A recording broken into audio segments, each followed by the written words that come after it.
What up? It's me, Wall Street, ready to talk some hoops. And today I want to talk about the hardest player to guard in the NBA. And I know people are going to have tons of differing opinions, which is fine. That's the point of this show, is to discuss basketball and all of our different viewpoints. But for me personally, I think it comes down to three players. So those three players are Luka Doncic of the Dallas Mavericks, Stephen Curry of the Golden State Warriors,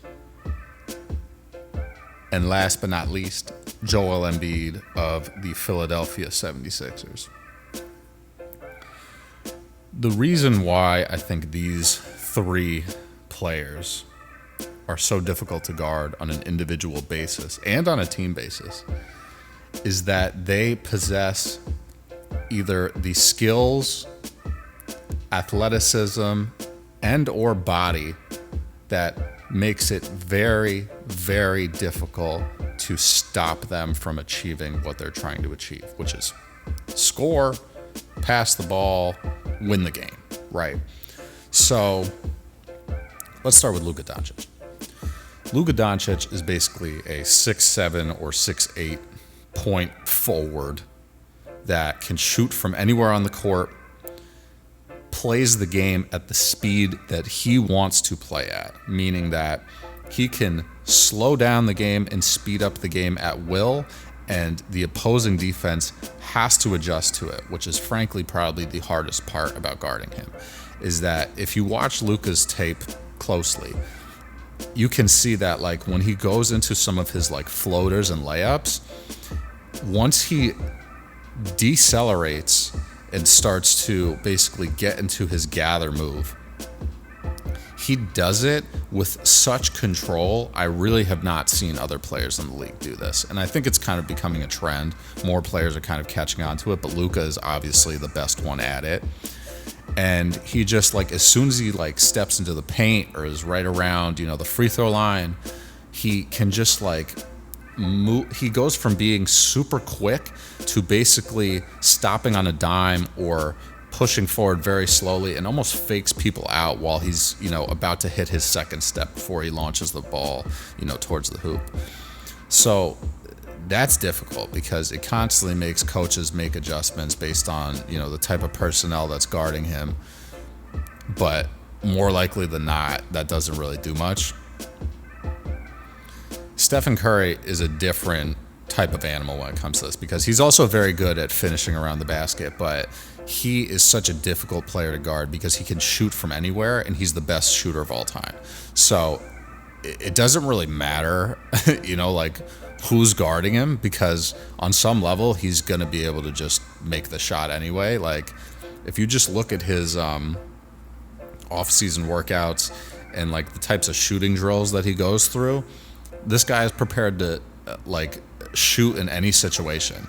Like there could be polar bears and giraffes out there guarding him, and he's going to figure out how to shoot over the giraffes and not have the polar bears, attack him.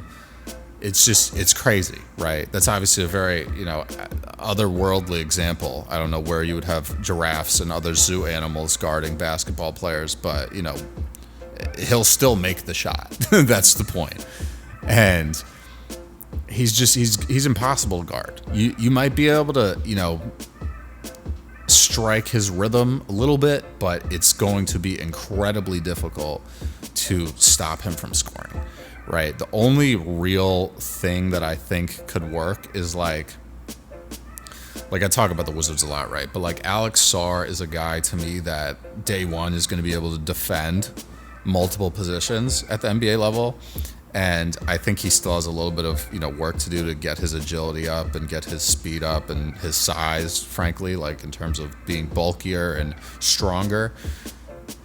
But those are really the only types of guys that can guard Steph Curry. If you have a guy Jaren Jackson Jr., a guy who can step out to the perimeter on switches and guard a point guard or a shooting guard on the perimeter and still has the length to basically contest the shot to the point where he has the ability to possibly block it, right? Steph Curry is so good, though, because he can change the angle of the shot and change the arc of the shot and still make it. Like, you'll see him do these crazy pregame shots where he's shooting the ball, 30 feet in the air and it still goes in, right? He's constantly trying to get the most arc on his shot as possible because he knows that's really the only way that someone's going to stop him is if they block the shot.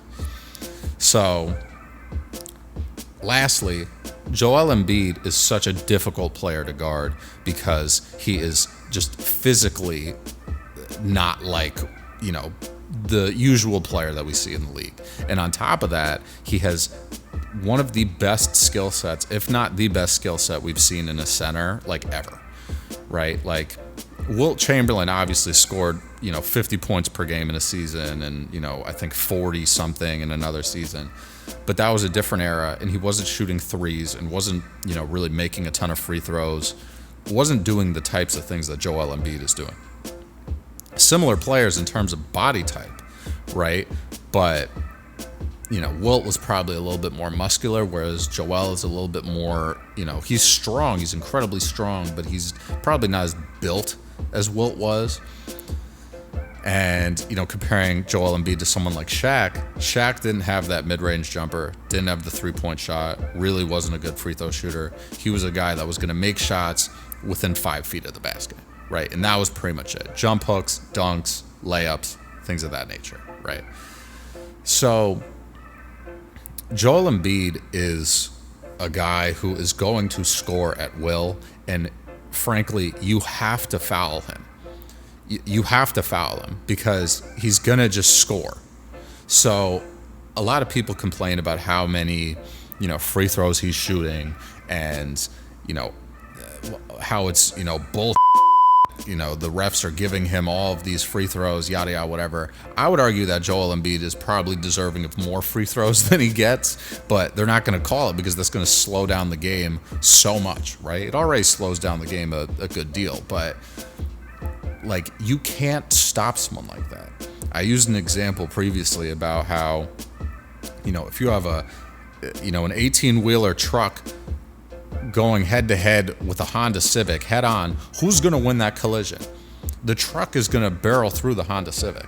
And that's similar to if Joel Embiid, gets on a switch or a mismatch and is going up against, a guy who's Tyrese Maxey's size. Joel Embiid is going to score over that guy every time because he's either going to back him down into the paint and score an easy one, 5 feet away from the basket, or he's just going to shoot over the top. And he's so good at that mid-range shot that he's going to make it, probably 7-8 times out of 10. So, I don't know how you guard any of these three guys. They really don't have weaknesses.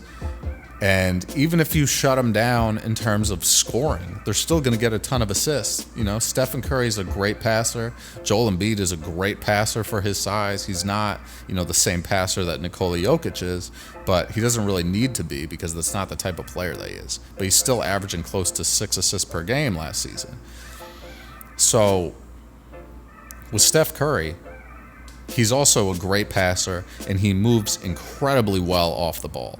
So even if he has the ball out of his hands, he's going to, swivel around and swerve around, the court until he gets open, and his release is so quick and it's so accurate that it's unlikely that you're going to really stop him. You might get a couple of good contests where he misses, but more likely than not, you're probably going to get into a situation where you're fouling him on a three-pointer, and he's not going to miss free throws. So you kind of got to pick your poison with him. And then Luka, same thing. Luka's basically averaging, damn near a triple-double. And he's going to score. He just led the league in scoring, and that's with having Kyrie Irving, who's an incredible scorer in his own right, on his team. So I don't know how you guard any of these guys. If I had to pick one, who's the toughest player to guard?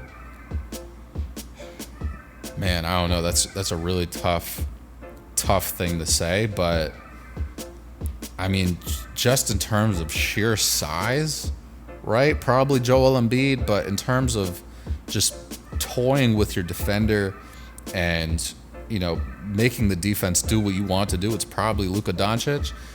And then in terms of just an overall great shooter, great scorer, it's probably Stephen Curry, right? Like Stephen Curry, if he was all alone on the basketball court, he didn't have Klay Thompson, never had Draymond Green, didn't have anyone else who was really putting up points, I wouldn't be surprised if Stephen Curry averaged 40 points per game in a season.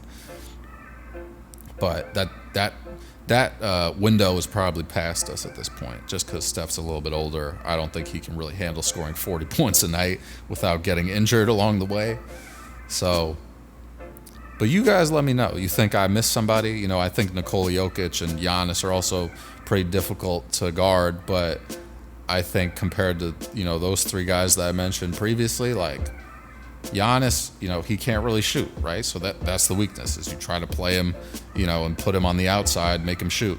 Jokic, you try to get the ball out of his hands. He's not as good of a shooter as, I shouldn't even say shooter. He's not as good of a scorer as Luka or Steph or Joel Embiid, but he's a great passer. He's always making the right play, right? I'm talking about in terms of someone being able to score at will as if no one's guarding them when they have 4 people on them.